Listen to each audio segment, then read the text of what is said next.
All right, we are going to get it popping on this Friday evening. It is 31st of January 2025. It's going to be my first show. I'm not going to hit this stop record button until I get everything out that I want to get out for this episode and for this evening. First, we got to talk about Johnathan Majors. He's coming back.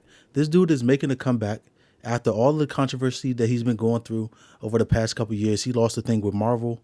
I believe that was the King series. He had the lawsuit with his girlfriend, which is why he lost King, where they said that he was charged with assaulting her, even though the video showed that she was trying to do something, take the phone from him, whatever it was. And what looked like self-defense to me. He was charged with assault. He pushed her off of him and started running a 40-yard dash in and out of the streets of New York, up and down the alleyways. It was absolutely insane. And then she later reported that the dude hurt her finger or broke her finger or whatever. But the truth was, Shorty was drunk, came home, ended up blacking out, woke up, said that he was the cause of all of the controversy that was going on with her because she wasn't happy with him not wanting to be with her anymore. Now, he's got this new movie coming out, and it's basically about a bodybuilder. I don't know if it's, Cali Muscle or anybody that's already been in the bodybuilding scene, but that's how it looks like. That's what it looks like to me. But they didn't call anybody's name specifically in the trailer. And I'm not going to show the trailer because I don't want to get a copyright strike on my channel, right? But he's got this movie coming out. It's called Magazine Dreams. And it's basically about a black bodybuilder trying to come up, trying to make their way into the industry and win a competition. It looks to be a good movie, and in support of Johnathan Majors making his comeback into the world of cinema, I will go watch it.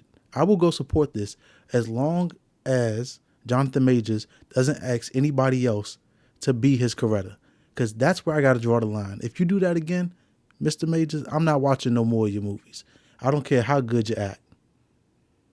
I'm not watching no more movies if you ask somebody else to be your Coretta. We're not going for that. But shout out to him. I'm happy to see that he is making a comeback. Can't wait to see the movie, even though it's not typically something that I would watch, to be honest with you. Not really interested in a bodybuilding movie, but in support of Johnathan Majors, in support of him getting his re-entry into cinema for something that shouldn't have been taken away from him in general, right? He was just starting to reach the pinnacle of those big roles, and then he had all of this controversy. The studios, they don't want to be aligned with somebody that's going through things like a domestic abuse case, right? A domestic assault case. In the spirit of that, in the spirit of him being back, I will go watch the movie regardless of the fact that this doesn't seem specifically like something I would normally watch. All right, we're going to move on. What else we got? The gambling addict sells new iPad for $300 cash to pawn shop so he can gamble. Right off the bat, there is a lot of people that are gambling addicts and they don't even know. We got all these different platforms, Prize Picks, DraftKings, all of them. They've suddenly got everybody to think that gambling is a thing that they can do, even though we know that the house always wins. That's something I've always heard growing up, is the house always wins. But for one reason or another, everybody has gotten into the foray of gambling, right? And it's not just started with Prize Picks. I remember dudes in school used to be shooting dice and playing craps, all of this type of stuff. Like, this is not anything new, the world of gambling. But the world of sports betting, especially in the DMV area, right? In Maryland, you couldn't sports bet back in the day. So sports betting in this area, and especially, to my age, my demographic, in my immediate area, is brand new. And everybody thinks that they're doing it at a high level. I see all the time up and down my own personal Instagram that people are sports betting and they're always like, oh man, this parlay didn't hit. This one didn't hit. Fuck this dude or whoever that may be, whatever it is they're voting on. I even know a dude that only watches soccer because he bets on it. Now, hey, shout out to you. If you're watching this, you know exactly who I'm talking about. But everybody thinks that they can do it. and more often than not, you're going to lose your shirt. But you're not going to lose as bad as this guy. So I lost all my money at the casino last night, and result, I'm taking my credit cards and I'm gonna go to Apple, get an iPad, then take that iPad and bring it to the pawn shop for cash to go back to the casino. Put in $1,000 after taxes.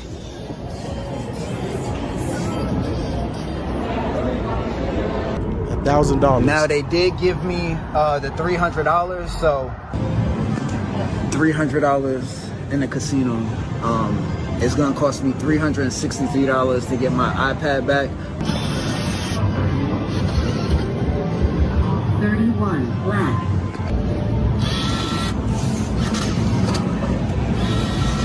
You gotta be kidding me. Just feeding the machine. 28 black. He put that whole $100 in there and then bet the $100 and lost it. He said he only had $300. Dude don't want to like slow it up and piecemeal it little by little. You don't want to do that at all. Like you don't want to try to stretch the money just a little bit to make sure that you can, you know, have some small wins and generate some luck. No, not at all. Okay. This is why you're in the situation you're in. He took $1,000 iPad, took it down to the pawn shop, and he has to pay $363 to get it back. So they're only making a $63 profit, but you squandered all of that money and you're about to lose your iPad. And they're not going to sell it for $363. They're going to sell it for every bit of $800, $900 because it's a brand new iPad. So, you know, they're banking on the fact that you're going to lose your shirt and you're losing it. We saw right in the beginning of that video, the dude said, yo, I have an issue. I'm going to take these 2 credit cards that have low limits. I'm going to take them and I'm going to go buy an iPad so that I could sell it to the pawn shop and hopefully make my money back. He already knew going into this. We just talked about that the house always wins. And he knew going into this that he has an issue. He has a problem with gambling and he still went through with it. I don't understand it, but it's not my thing to understand. He is, he needs some help. He needs to call whatever the AA equivalent is for gamblers and see somebody about this. Because if there's any addiction to have, at least have an addiction that makes you feel good, right? If you like drinking, you know, you might have a drink, 1 or 2 drinks in a night. That's going to make you feel good. If you like smoking, you might have, you know, a blunt or 2. That'll make you feel good. I can't imagine any worse addiction than gambling. You feel horrible about this. You know, there's nothing here that feels good about continuously losing money. You go to work or he had to have gone to work, you know, or if he didn't have any credit history, they wouldn't have gave him a credit card. So he's worked somewhere. He's got some sort of credit history to get the credit cards. And then whatever money he didn't have, he has to use those credit cards to buy an iPad, sells it to the pawn shop, and then squanders it. This dude placed 3 $100 bets. Didn't try a 20, a 50 ball, nothing. Just straight $100 bets and lost them instantly. Now he got this sad look on his face. Hopefully he gets better. You know, this is not just to bash people that are gambling. Hopefully he does get better. Hopefully he gets some help. And he could use his money for something constructive other than spending it in the casino. Because I can't imagine a worse way to lose your money, your hard-earned money. I know that this one came specifically from a credit card, but he had some money at some point to build up a credit history. But you guys let me know what you think about this story. You know, do you guys gamble? I wonder if anybody sports gambles. I've never sports betted. I did download DraftKings one time in like 2017, 2018 to try to do some boxing, but I immediately canceled it. Go ahead and deposit everything that I just gave y'all, put it back in my account. So my foray into betting didn't last very long, and I don't think that I'll ever do it again. You know, that's not my vice, but it seems to be a lot of people in this generation's vice. They have an addiction to going to work 40 hours, 50 hours, 60 hours a week, and then turning around and giving all of these different companies their money. And I get it, right? Advertising exists for a reason. Marketing exists for a reason. They put all of these celebrities on these commercials to advertise and get in front of your eyes for a reason. You can't turn anywhere and not see DraftKings, Prize Picks, this sports betting app. They just gamify it to make it seem like you have the opportunity to win millions of dollars, when more often than not, you're not going to be the person that wins. Like, statistically, you're going to win some of them, but the game is for them to recoup that money at some point. Make you feel good about winning 3 straight. You win 5 straight, and then next thing you know, you're in a casino placing $100 bets on a machine that you got from selling an iPad that you bought with your credit cards and sold to a pawn shop. If you got sports bet, let me know. I'm interested in finding out how many people are into betting or into sports betting. We recently heard the story about the guy that went to the coffee shop. For whatever reason, he decided he was going to pull up to the drive-through, the bikini bar coffee shop thing, with no pants on. The girl said, "Hey, what are you doing here? Have you been here before?" He smiled and said, "Yeah." She said, "No, I'm calling the police." He skirted out of there and he unalived himself the next day. Hi, how are you? Good. Have you been here before? Yeah. Sir, you need to leave.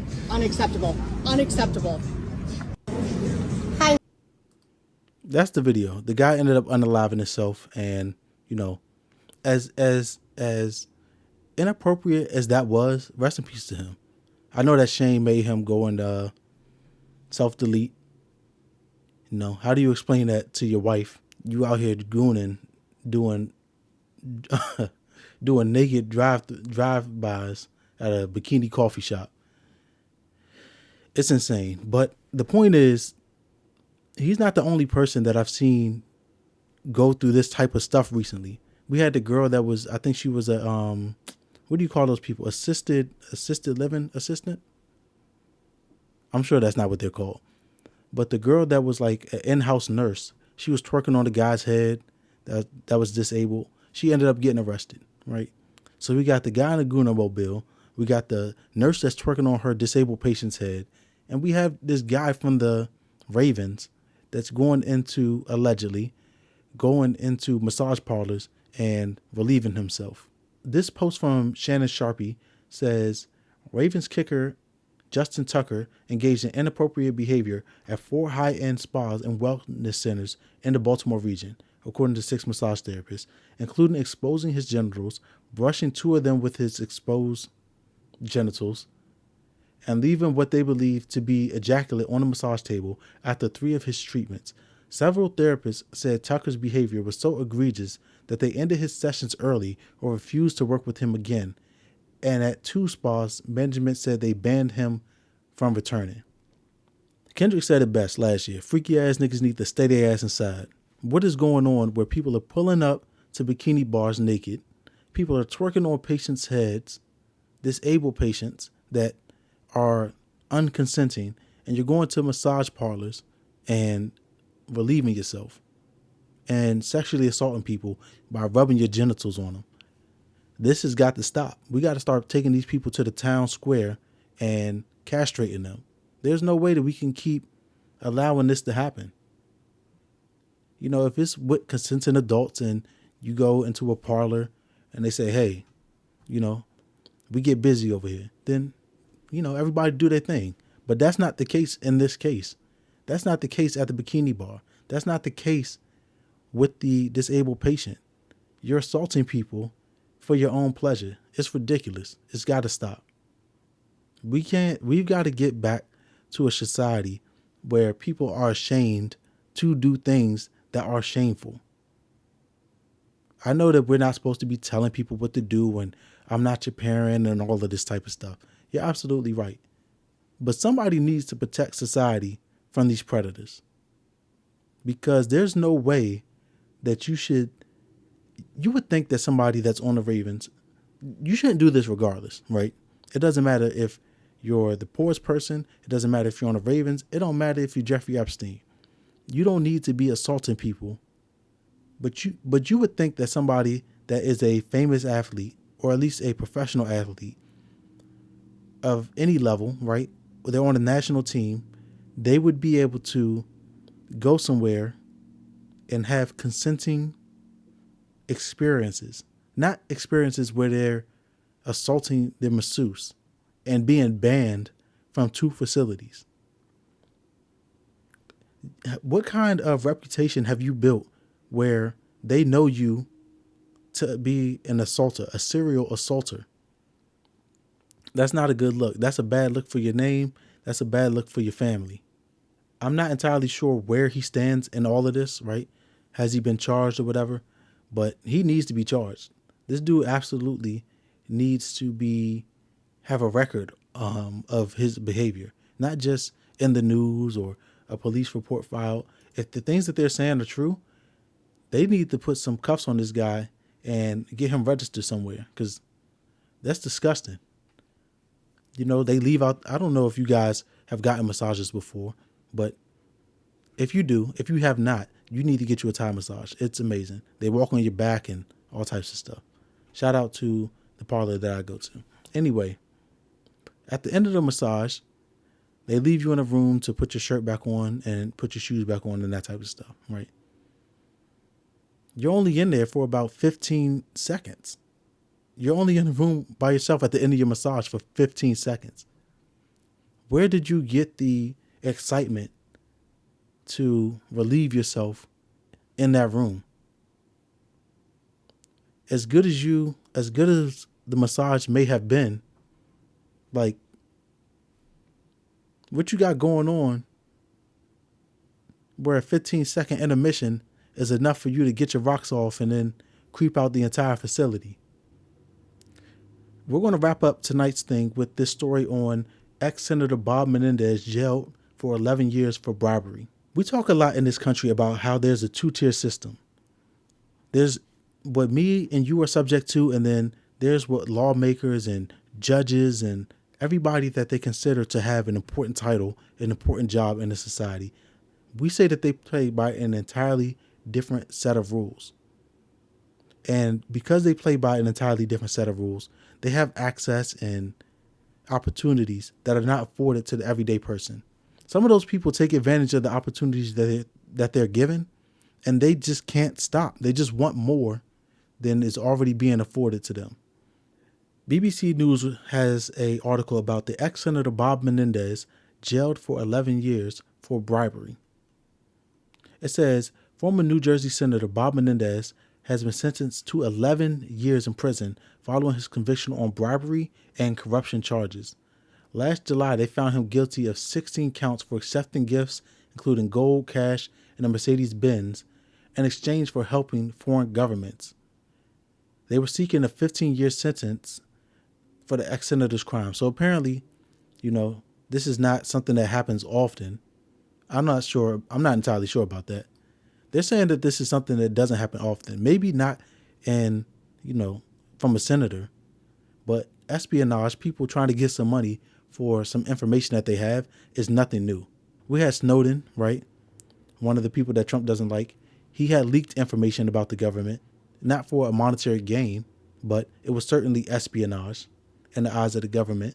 So while they're saying that this is rare, it's not that rare in terms of espionage. It might be rare in terms of a senator or an ex-senator performing the action, but it's nothing new in the context of history. So the guy is 71, so they're asking for a shorter sentence and community service. It says somewhere along the way you became corrupt. That's what the judge said to Mr. Menendez before handing down his sentence. Before receiving his sentence, Menendez cried while addressing the courtroom. Other than family, I have lost everything I ever cared about. Every day I wake up is a punishment. So the guy apparently had some co-conspirators, a real estate developer, an Egyptian-American businesswoman who brokered a couple of deals between Menendez and the Egyptian government. But this is what I want to highlight about this article specifically. The guilty verdict came after a 9-week trial during which jurors saw evidence that Menendez accepted gifts including gold bars worth over $100,000 and more than $480,000 in cash. You've got to be kidding me. I watch a lot of stuff like about crime, right? It's usually cybercrime. So this petty $600,000, what makes you, I want to know what drives somebody to do something like this. You're getting $600,000, maybe a little more, maybe a little less. This is not money. This is no money in the grand scheme of things. Like, you know, I don't have $600,000 to throw out the window. But you're 71. You've left a stain on not only your family, but your entire career for $600,000. And you're going to prison for 11 years at the age of 71. You should be too old to be sitting in a prison cell. But you're going into the place that you deserve to be. That's my opinion. I think that you absolutely should be in prison for the things that you've done.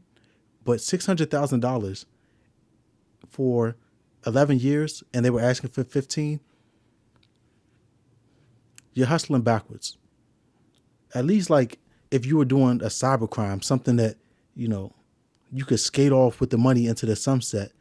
Remember that? Do you guys remember that lady did some sort of like Bitcoin scam or something, and she ran off, or some sort of crypto scam? She ran off with billions of dollars, and she hasn't been seen since.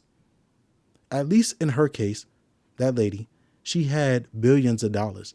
This guy is an ex-senator who sold secrets to foreign governments or traded information to foreign governments. That money is not going to get you very far for what you have to pay for it. You essentially traded 11 years of your life for $60,000 a year, $50,000. I don't think that anybody can make an argument that you got a good deal for the crime that you did. You got the sentence that you deserved, but I don't think that you got a fair end of the bargain for what you did. And I don't know that you sold like, you know, top secret information or anything like that. But there's no amount of money that's going to make me go through what you're about to go through. But you earned it. So you're going to be the next contestant on the Summer Jam screen. Speaking of crime, before we wrap this up, we have a story about a 16-year-old in North Carolina who is being sentenced for first-degree murder. A lot of times we see in society that people blame the music for the things that are going on. When I was younger, people used to blame like Eminem or Grand Theft Auto and stuff like that. And Grand Theft Auto is still around, so maybe there's a case for that. But I think just as time is progressing, the generations are just getting worse and worse. Like these kids these days, the stuff that they are participating in it's got my generation beat. And I used to know dudes that were hot wiring cars. They were fighting for dirt bikes and fighting for money, things like that. But these young dudes, they're on a whole other level. This story comes out of North Carolina with Poetic Flacco over on Threads.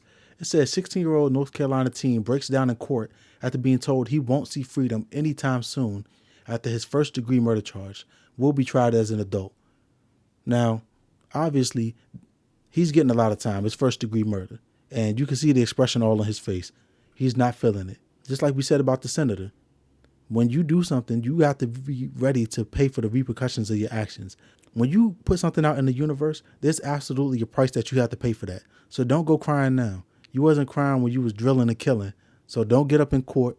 You know, you're getting a prison sentence handed down to you. And don't get emotional about it. You earned it. Sean Simpson came into Gaston County Court at points wiping away his tears as he stood before a judge. Just 16 years old, he's being charged with first-degree murder as an adult. That's as a result of a law change that went into effect in December, which allows teens his age to be charged as an adult in certain crimes. There was a realization that during this proceeding that the gravity was hitting him, a grand jury indictment that could come in the near future, and a moment that hit when a judge told him that he would not be seeing freedom anytime soon. Court may impose a hold without bond.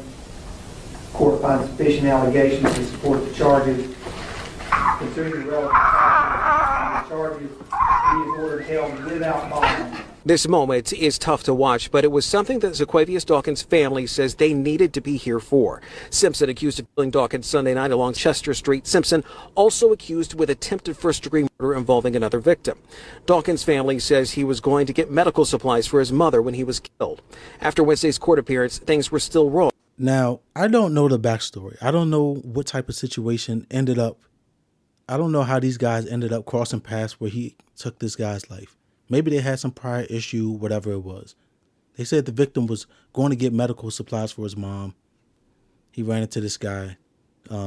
He ends up dead. This guy ends up being charged with first-degree murder. And I'm conflicted, only a little bit, though. You took somebody's life. You know, what did you expect was going to happen? This is not the movies. You don't take somebody's life, and very rarely are you going to get away with that, right? There's witnesses. There's going to be people that hear what's going on, the commotion, and be worried. They're going to want their neighborhoods to be safe. So they're going to call the police. The police are going to investigate. They're going to find you, and you're going to end up in prison.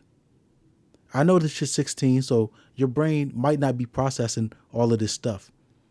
But based on the actions and the guidance that you didn't receive, you're going to have to grow up quick. As bad as I feel for you, I can't cry and complain for you, because the guy that you made a victim, he's not here no more.